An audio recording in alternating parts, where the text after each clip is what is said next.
Halo Div Talker, selamat datang di podcast Cerita Diva.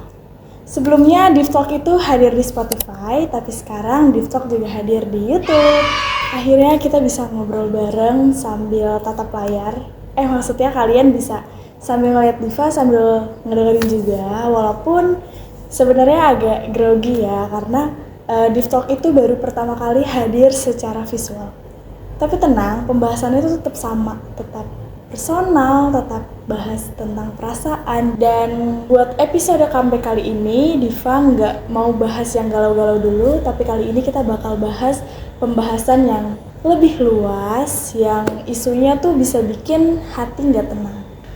Ya, apalagi kalau bukan soal krisis sampah. Ternyata sampah kita itu luka untuk bumi.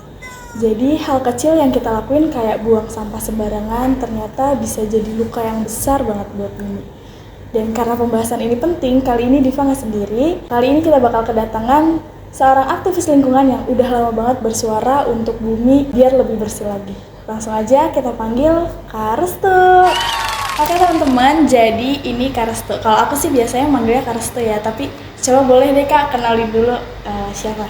Oke, halo, perkenalkan namaku Restu Wicaksono.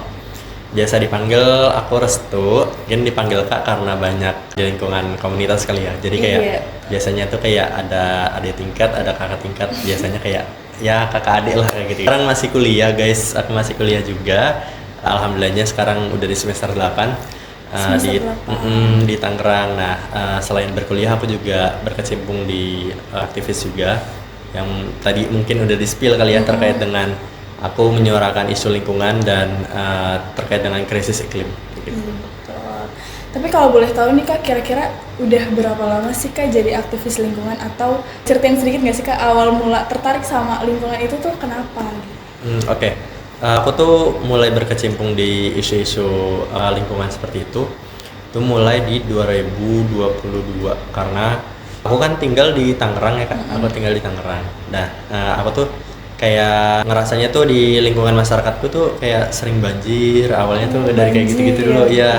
Hujan sebentar, gede sedikit, banjir langsung kayak gitu. Wah, ini kenapa nih gitu-gitu. Ya pertama sih kalau di lingkungan rumahku tuh emang kayak di saluran airnya itu malah ditutup untuk dijadikan tempat parkir kadang-kadang gitu. Jadi kayak air itu jadinya tersumbat segala macam. Tapi selain daripada itu kan kita tidak menafikan lah terkait dengan adanya banyak sampah di saluran-saluran air seperti itu gitu sih Kak.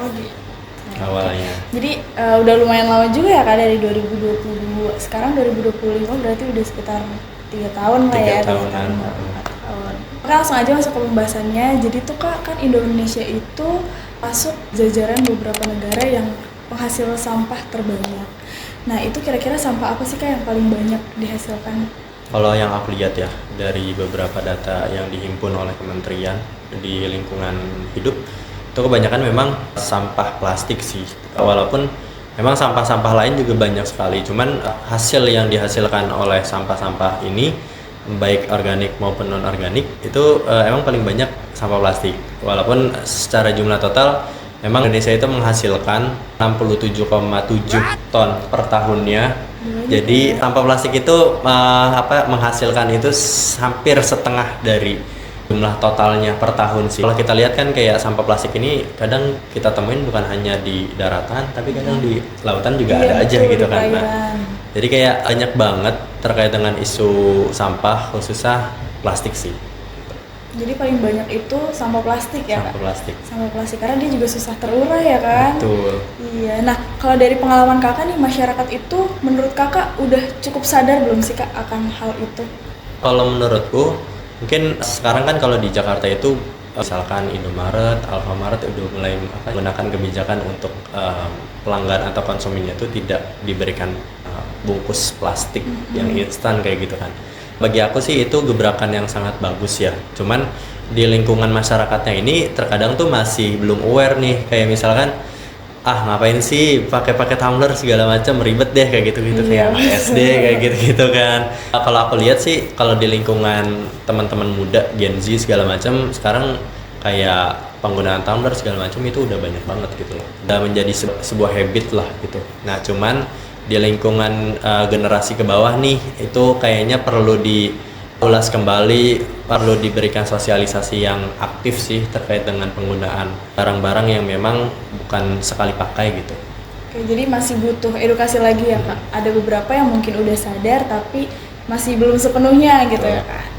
Nah tadi kan Kakak ngomongin soal kita kalau belanja di Indomaret itu udah mengurangi pakai plastik kan, jadi si karyawan Indomaretnya tuh menawarkan tas belanja. Nah kalau dari Kakak sendiri kebiasaan apa sih Kak yang buat mengurangi Kakak tuh untuk nggak pakai plastik sekali pakai atau barang yang sekali pakai kayak gitu? Oke, kalau aku tentunya aku kemana-mana tuh kayak nyediain aja gitu 1-2 tote bag gitu loh. Kalau misalkan aku mau ke Indomaret atau ke Alfamart, kecuali aku belinya cuman satu jenis aja nih, misalkan beli apa gitu ya, barang apa gitu kan. Mungkin itu aku nggak perlu diituin, dipegang juga nggak bisa gitu kan. Tapi kalau untuk kayak belanja yang jumlahnya cukup banyak, itu kalau memang kita tidak mau membeli di Indomaret itu, kalau itu kan pasti kasirnya kan menawarkan kan. Iya. Tapi kalau inisiatif dari aku sih, aku bawa tote bag sendiri sih. Makanya di rumah tuh dari beberapa acara gitu sih, terkadang tuh kayak dikasih aja gitu tote bag yang bisa aku koleksi gitu. Jadinya koleksi tapi bisa aku pakai gitu. Emang lebih awet juga sih ya Kak, tahan lama gitu ya kan. Nah kalau menurut Kakak ada nggak sih Kak cara kreatif buat ngajak keluarga, kerabat atau teman-teman dekat untuk lebih aware lagi terhadap sampah-sampah, terutama sampah plastik? Oke, kalau di lingkungan keluarga aku ya, pertamanya aku kadang tuh kayak penggunaan tumbler itu gimana caranya keluarga tuh pakai tumbler gitu ya, untuk jajan segala macamnya. Kalau aku biasanya tuh kayak langsung nyodorin nih, kayak misalkan beli bakso nih gitu kan, biasanya kan bakso kan asal di plastik segala macam kayak gitu aja gitu ya. Kadang tuh kayak nih pakai ini aja sih gitu kan, beli aja di itu gitu kan, pakai tumbler gitu segala macam, kotak makan gitu kan. Nah kadang tuh kayak orang tua, ih agak ribet, kita pakai mangkok aja gitu-gitu lah, kan sama aja nanti juga dicuci kayak gitu kan. Iya juga sih gitu kan. Nah, aku kadang di bawah have fun aja gitu kalau dialog sama orang tua atau keluarga gitu, untuk tidak menggunakan sampah-sampah plastik atau barang-barang yang sekali pakai gitu loh. Jadi kayak aku nyodorin aja, aku kasih tahu kenapa pakai ini biar mereka tuh sadarkan gitu. Jadi kita juga pendekatannya benar-benar pendekatan yang have fun kepada mereka gitu. Kalau penggunaan tote bag ya ada tuh ya sekarang tuh kayak acara-acara yang memang dia tuh bikin tote bag lukis sendiri segala macam kayak gitu-gitu. Nah aku biasanya ngajak adikku, jadi kayak ini ada acara lukis nih gitu. Adik kan biasanya kayak lukis apa gitu segala macam kayak gitu kan, excited gitu ya. Ya udah aku ajak, kadang tuh kayak ngewarnain di tote bag, nanti dari tote bagnya itu bisa dipakai sama dia gitu buat dibawa ke sekolah atau segala macam. Jadi kan dari situ kan dari teman-temannya kan pada nanyain, ih kok bagus banget segala macam gitu sih.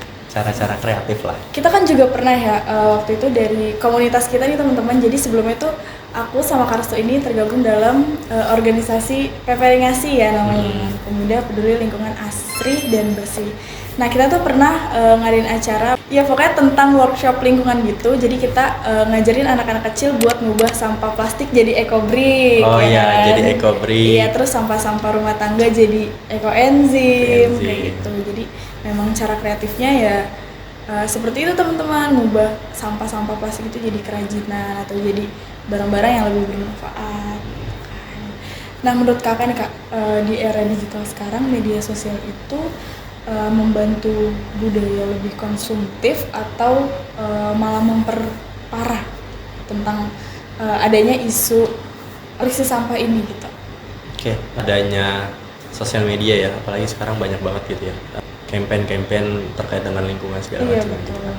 Bagi aku mungkin secara jangkauan memang kebanyakan anak muda yang didapetin nih gitu kan, edukasi seperti itu gitu kan. Tapi tidak dapat dipungkiri juga dari anak muda juga kan bisa menurunkan ke keluarganya gitu kan, bisa ke adik-adiknya segala macam kayak gitu. Jadi kayak bagus lah kalau dari anak mudanya udah mulai sadar. Jadi kita berpikirnya tuh 10 tahun ke depan juga si anak muda ini kan pasti bakal menjadi dewasa nantinya gitu kan. Jadi penting banget campaigner terkait dengan lingkungan dan krisis iklim itu disalurkan lewat sosial media gitu. Itu penting banget digunakan untuk bahan edukasi. Lagian juga sekarang tuh di sosial media udah banyak akun Instagram buat komunitas-komunitas lingkungan ya kak. Kalau yang kakak tahu apa aja sih kak komunitas lingkungan yang mungkin ada di sosial media yang aktif dan mungkin nanti bisa dilihat juga sama teman-teman? Oke. Kalau yang pernah ikutin tuh ada Teens Go Green juga, yang itu tuh banyak banget kegiatan-kegiatan anak muda, bahkan nggak cuman yang remaja tapi kayak anak-anak kecil juga banyak banget.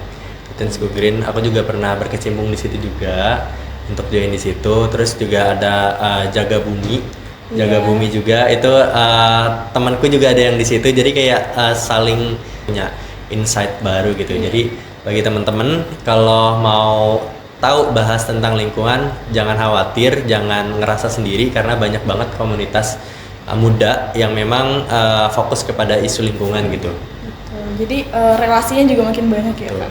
Kalau tadi Jaga Bumi, Diva juga punya temen Kak di Jaga Laut, penjaga laut. Iya.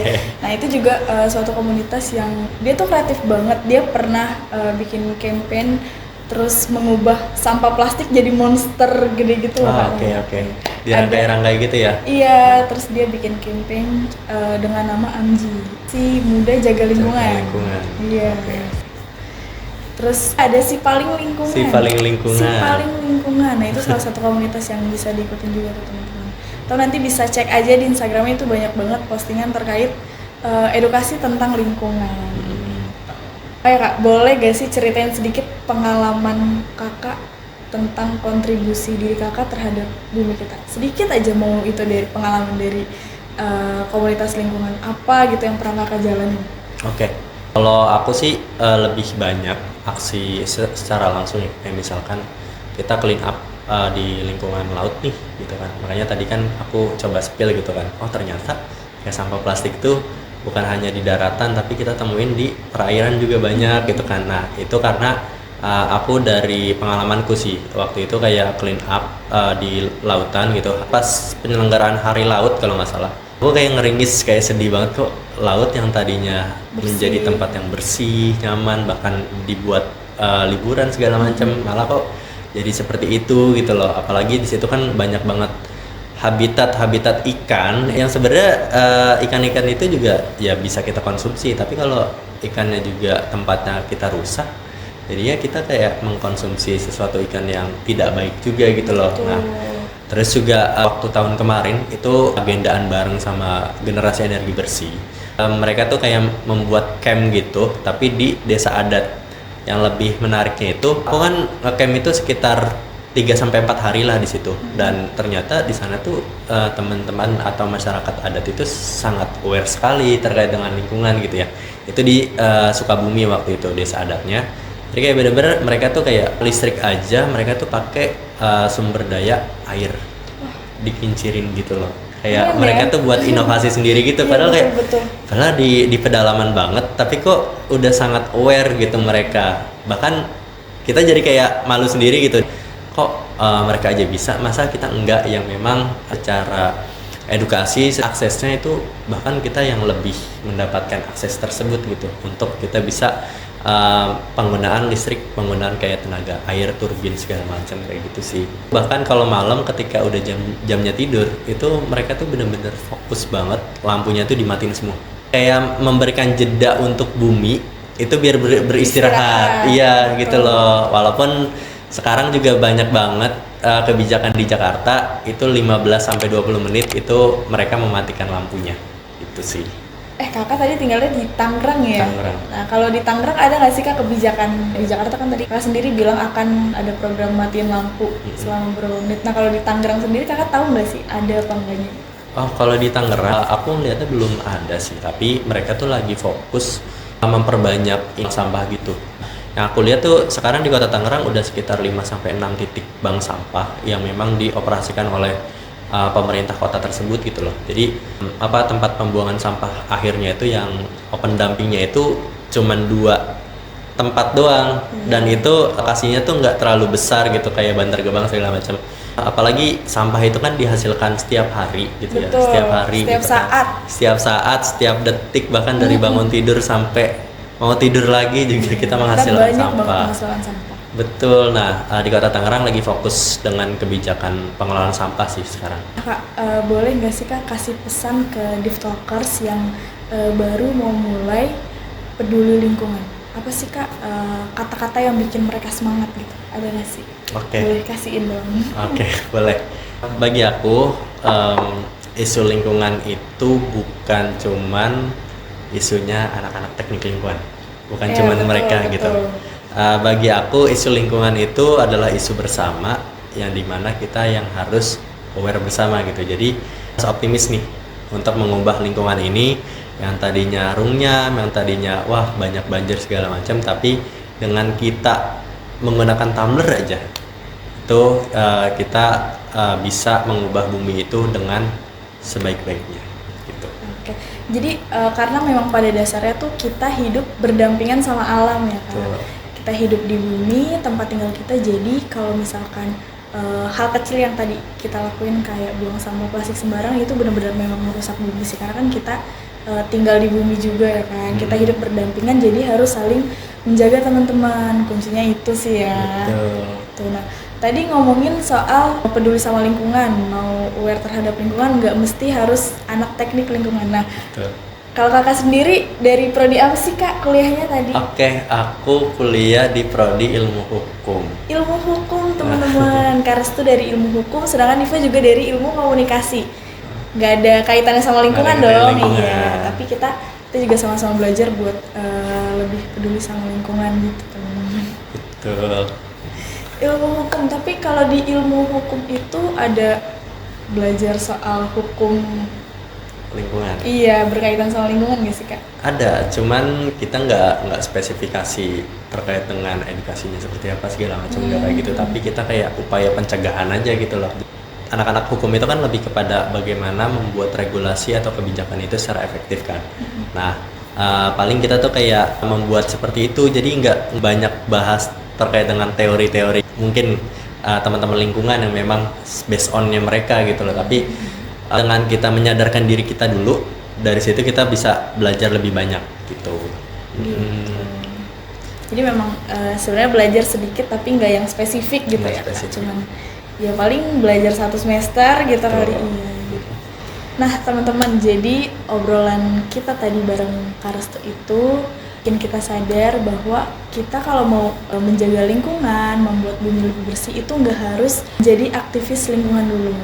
Kadang hal-hal kecil yang kita lakuin yang bermanfaat untuk bumi aja itu sebenarnya udah jadi kontribusi yang besar ya kak. Karena kalau kita semua mau bergerak bareng secara pelan-pelan, bumi juga pasti bakal pulih nih secara pelan-pelan. Jadi buat Div Talkers, mulai hari ini, mulai detik ini juga kita bareng-bareng jaga kebersihan, jaga lingkungan, jaga bumi, hindarin hal-hal yang menyakiti bumi kayak buang sampah sembarangan contohnya tadi. Karena tuh bumi nggak butuh kita jadi orang hebat, tapi bumi cuma butuh kita buat lebih peduli lagi. Bener nggak sih kak? Betul. Aku juga ada kata-kata nih, bumi untuk kita, bukan kita untuk bumi. Betul, bumi untuk kita, bukan kita untuk bumi. Karena kan emang dasarnya juga kita yang butuh bumi kan, karena betul. kita tinggal di bumi. Kayak gitu teman-teman. Ya udah, kalau misalkan episode ini seru, menarik, kalian boleh share, boleh like, atau kalian punya cerita tentang kontribusi kalian terhadap lingkungan, terhadap bumi, boleh langsung komen aja di bawah. Oke teman-teman, cukup sampai di sini. Sampai ketemu lagi.